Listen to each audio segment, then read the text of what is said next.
বহু মাস ধরে পরিকল্পনার পর খামেনিকে হত্যায় যুক্তরাষ্ট্র ইসরায়েলের অভিযান। যে হামলায় ইরানের সর্বোচ্চ নেতা আয়াতুল্লাহ আলী খামেনি নিহত হলেন, সেটি গভীর রাতে চালানো হয়নি, বরং সকালবেলাতেই চালানো হয়েছে।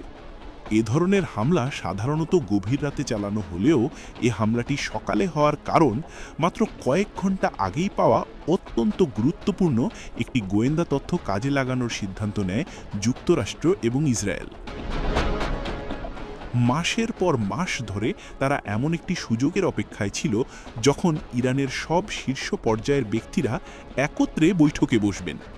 সে সূত্রেই তারা জানতে পারে শনিবার সকালে খামেনি রাজধানী তেহরানের মধ্যাঞ্চলের একটি কম্পাউন্ডে উপস্থিত থাকবেন। ওই একই সময়ে সেখানে আরও কয়েকজন জ্যেষ্ঠ সামরিক ও গোয়েন্দা কর্মকর্তার অবস্থান সম্পর্কেও তারা নিশ্চিত তথ্য পায়। বহু মাস ধরে যুক্তরাষ্ট্র এবং ইসরায়েল আয়াতুল্লাহ আলী খামেনির দিনের রুটিন এবং চলাচলের উপর নজর রাখছিল।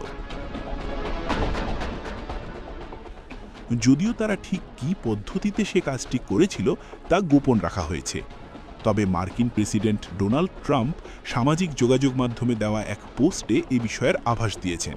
তিনি লেখেন, তিনি অর্থাৎ খামেনি আমাদের গোয়েন্দা সক্ষমতা এবং অত্যন্ত উন্নত নজরদারি ব্যবস্থা এড়িয়ে যেতে পারেননি।